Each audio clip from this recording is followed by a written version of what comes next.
The 19th most common question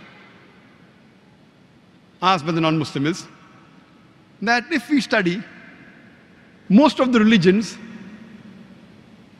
they teach us to do good things. Not to rob, not to cheat, not to rape. So if all the religions teach good things, why should a person only follow Islam? It's a very good question. That if we analyze, most of the religions speak good things, basically. So why follow Islam? The reply to this question is, I do agree, most of the religions speak good things basically. But the difference in Islam is, Islam shows you a way how to achieve the state of goodness.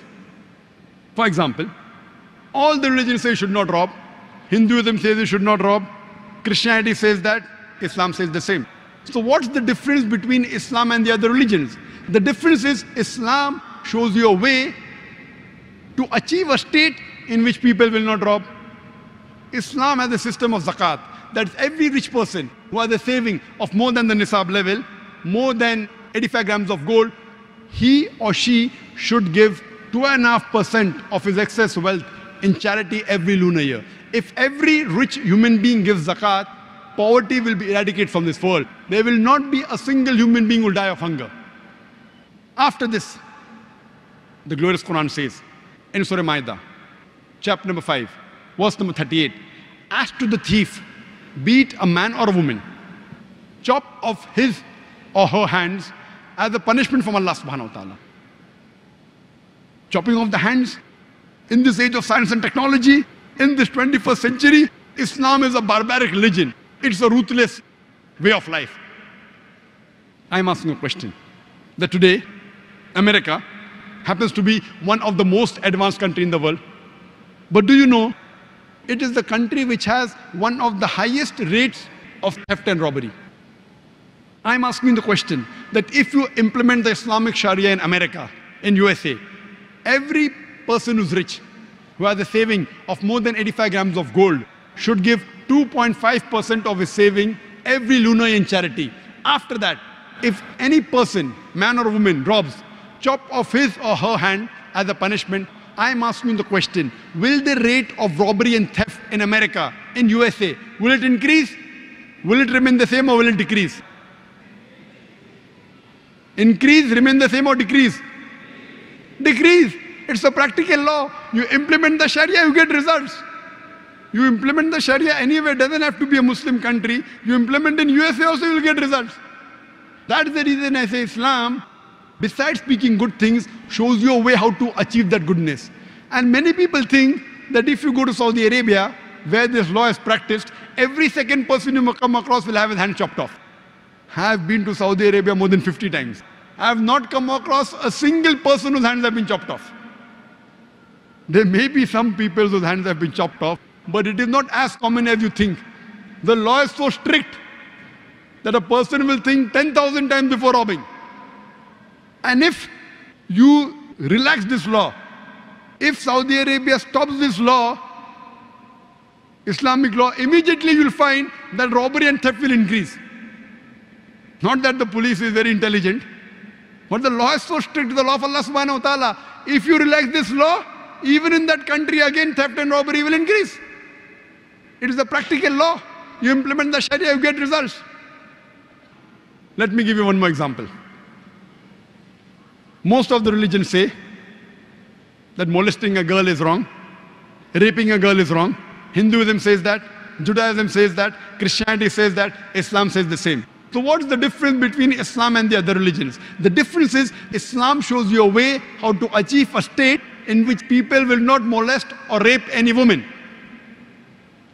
Islam speaks about the system of hijab.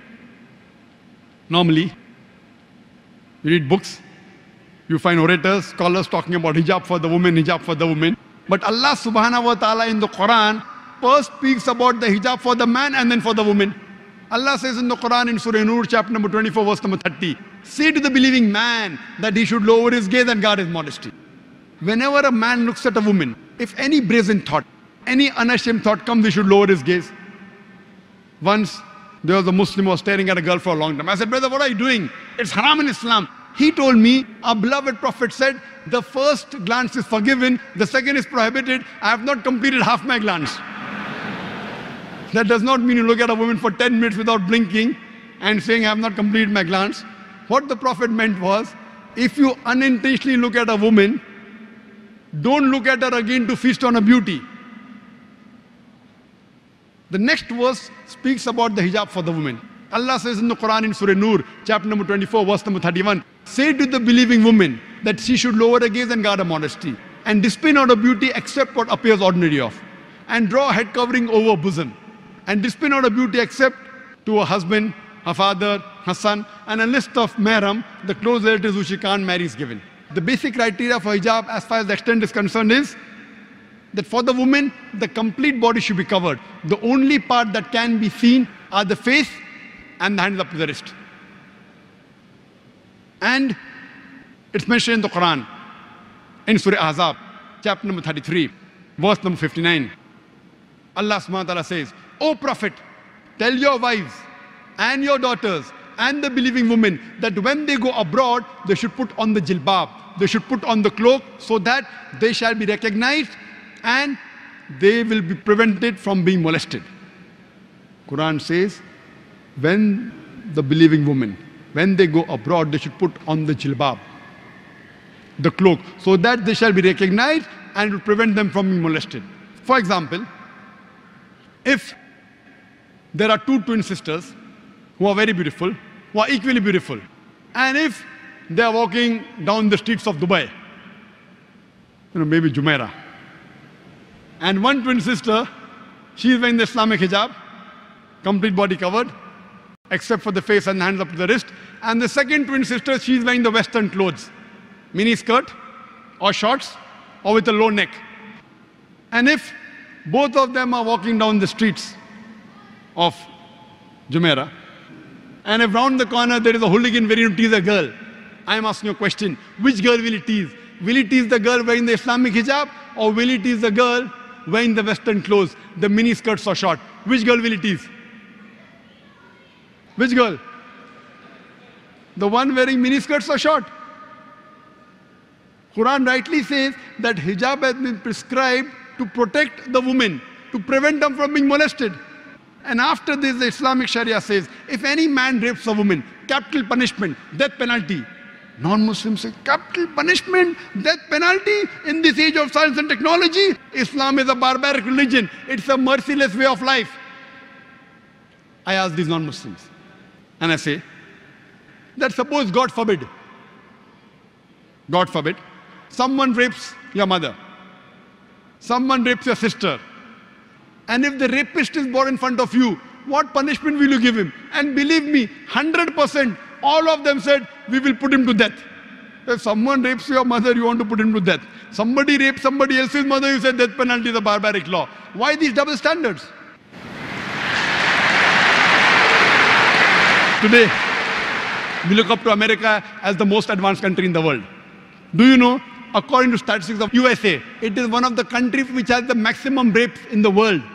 As I mentioned earlier, in 1990, according to FBI report, every day 1,756 cases of rape took place. If you see the other statistic, 1996, 6 years later, US Department of Justice, every day 2,713 cases of rape took place. Maybe the American got more bold. Every 32 seconds, one rape is taking place in USA. Every 32 seconds. I have given this lecture for the past 1 hour. Already more than 50 rapes may have taken place in America since the time I'm giving the lecture. And do you know, what do the statistics say? 1990 statistics say that in the full year, in 1990, 102,555 rapes took place. Only 16% were reported. Therefore, the exact number of cases you multiply by 6.25. You get the reply of 640,968 rapes took place. Per day divided by 365, 1,756. But the report continues. Out of the 16% that were reported, only 10% were arrested.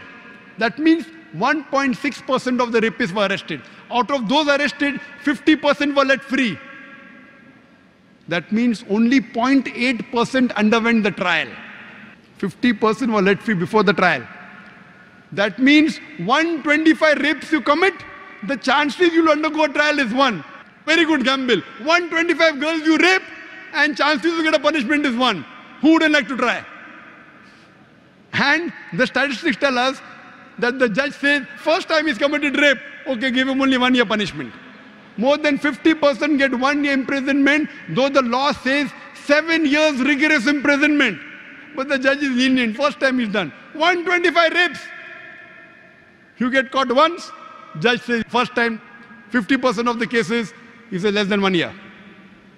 I'm asking the question, if you implement the Islamic Sharia in USA, any man looks at a woman, any brazen, any unashamed thought comes, he should lower his gaze. After that, the woman, they should properly be covered, complete body covered, except the face and the hands of the wrist can be seen. After that, if any man rapes a woman, capital punishment, death penalty. I'm asking the question, will the rate of rape in USA, will it increase? Will it remain the same or will it decrease? It will decrease. It's a practical law. You implement the Sharia and you get results. That's the reason one of the least rates of crime in any country in the world, it's in Saudi Arabia. Why? You implement the Sharia, you get results. That's the reason I say that Islam, besides speaking good things, it shows you a way how to achieve the good things. So the other religions are more theoretical. Islam is a practical religion. So practically, if you care for humanity, practically, if you really want the evil to be destroyed in this world, you have to accept Islam.